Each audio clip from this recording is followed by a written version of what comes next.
Stell dir ein Bauwerk vor, höher als der Eiffelturm. Es steht nicht in einer Stadt, sondern allein im offenen Meer, hunderte Kilometer von der nächsten Küste entfernt. Auf ihm leben und arbeiten rund 200 Menschen, Wochen am Stück. Sie können nicht einfach nach Hause gehen. Die einzige Verbindung zur Welt ist ein Hubschrauber, der über dem grauen Wasser anfliegt. Die allermeisten Menschen halten eine Bohrinsel für eine simple Maschine, die Öl aus dem Boden pumpt. Aber das ist falsch. In Wahrheit ist sie eine komplette Kleinstadt, die auf Stahlbeinen über einem Abgrund schwebt. Mit Schlafräumen, einer Kantine, einem Fitnessstudio und einer eigenen Stromversorgung. Und das alles balanciert über einem Loch, das jeden Moment explodieren könnte. Willkommen beim Kern der Dinge. Wir analysieren, wie eine ganze Stadt mitten im Ozean überhaupt stehen bleibt. Wir klären, warum hier niemand auch nur ein einziges Bier trinken darf. Und wir reisen zu der Katastrophe, die alles für immer verändert hat.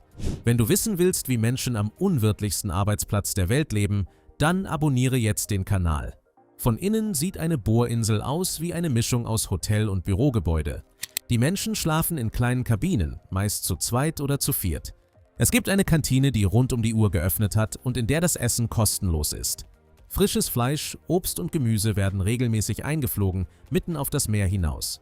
Es gibt ein Fitnessstudio, einen Fernsehraum und sogar einen Wäscheservice. Alles ist darauf ausgelegt, dass dich der Ort nicht in den Wahnsinn treibt. Denn draußen gibt es nichts. Kein Spaziergang, kein Laden, keine Familie. Nur Stahl, Wellen und der Horizont in jede Richtung. Gutes Essen ist deshalb oft der wichtigste Lichtblick des Tages und viele Plattformen sind regelrecht stolz auf ihre Küche. Mit der Familie telefonieren ist möglich, doch das Internet ist langsam und kostbar. Über allem liegt ein ständiges, tiefes Brummen der Maschinen, das niemals verstummt. Man gewöhnt sich daran, so wie man sich an alles gewöhnt, wenn es keine Alternative gibt. Das Leben hier folgt einem gnadenlosen Rhythmus. Eine typische Schicht dauert 12 Stunden, oft tagsüber und nachts im Wechsel. Die meisten Arbeiter sind 2 Wochen am Stück an Bord und haben danach 2 Wochen frei. Während dieser 2 Wochen gibt es keinen einzigen freien Tag. Der Grund ist einfach. Die Anlage läuft 24 Stunden am Tag, ohne jede Pause. Würde man die Förderung auch nur kurz stoppen, kostet das ein Vermögen. Und wer einmal oben ist, kommt so schnell nicht wieder runter. Bei Sturm kann der Hubschrauber tagelang nicht starten. Dann sitzt die ganze Besatzung fest, eingeschlossen auf ihrer winzigen Insel aus Stahl. Schon der Weg dorthin ist eine Prüfung für sich. Bevor jemand in den Hubschrauber steigt, muss er einen wasserdichten Überlebensanzug anlegen. Und jeder Arbeiter trainiert vorher in einem Becken, wie man sich aus einem abgestürzten, kopfüber versinkenden Hubschrauber befreit. Und jetzt kommt eine Regel, die viele überrascht. Auf einer Bohrinsel ist Alkohol vollständig verboten. Ausnahmslos. Kein Feierabendbier, kein Glas Wein, gar nichts. Auch andere Rauschmittel sind streng untersagt.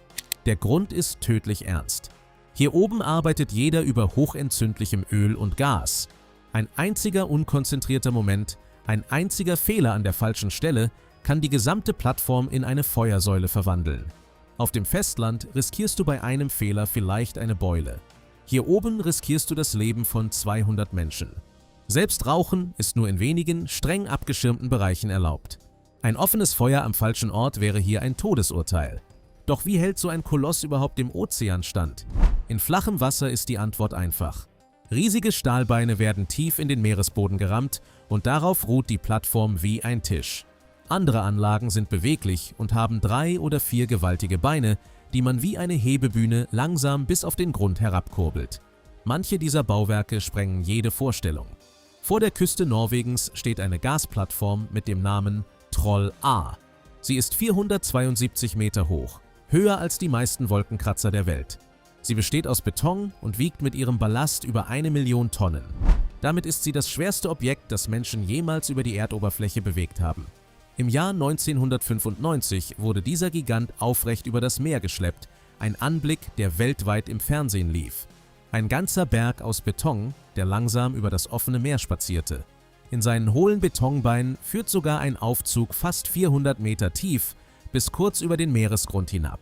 Und solche Plattformen müssen Stürme mit Wellen von über 30 Metern Höhe aushalten, die ein normales Schiff einfach zerbrechen würden. Doch was passiert, wenn das Wasser Hunderte oder Tausende Meter tief ist? Dann kann kein Bein mehr den Grund erreichen. Hier kommt die wohl genialste Lösung ins Spiel. Die Plattform steht gar nicht mehr fest, sondern schwimmt. Und trotzdem bleibt sie haargenau über dem winzigen Bohrloch am Meeresboden stehen. oft auf wenige Meter genau. Und das in Wassertiefen, in denen ganze Wolkenkratzer spurlos verschwinden würden, manchmal mehr als 3000 Meter. Möglich macht das ein System aus mächtigen Propellern rund um den Rumpf, die in alle Richtungen drücken können. Computer messen ununterbrochen Wind, Strömung und Wellen.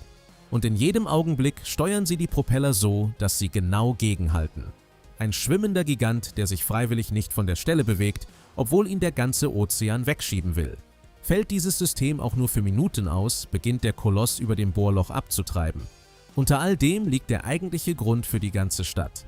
Ein Bohrloch, das kilometertief in den Meeresboden reicht.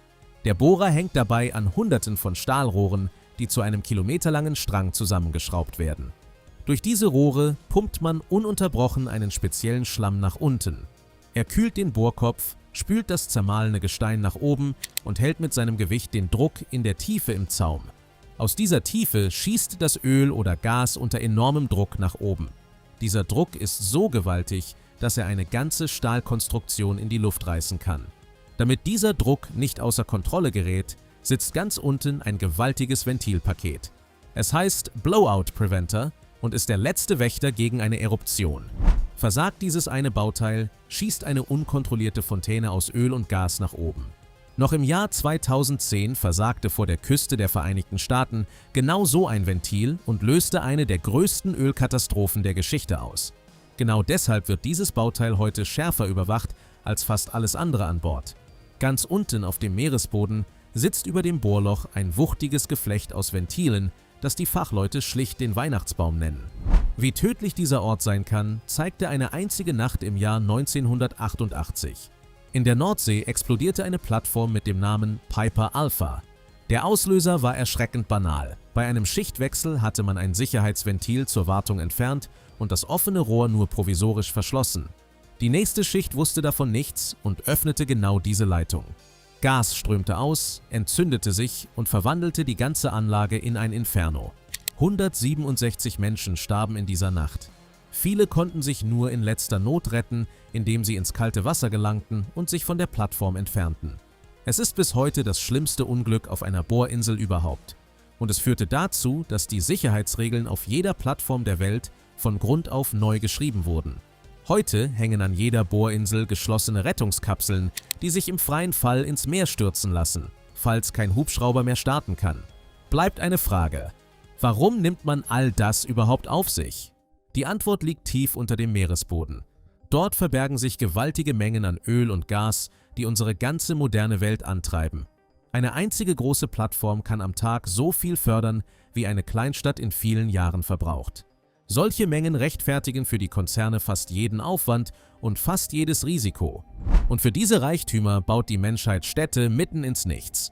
Wer dort arbeitet, verdient für diese harte Isolation oft ein Vielfaches eines normalen Gehalts. Bezahlt wird nicht nur die Arbeit, sondern vor allem das Aushalten der Einsamkeit. Und die Plattform versorgt sich dabei fast vollständig selbst.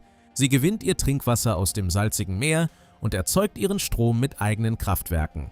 Überschüssiges Gas, das sich nicht nutzen lässt, verbrennt an einer hohen Fackel, die das Meer ringsum in der Nacht erleuchtet.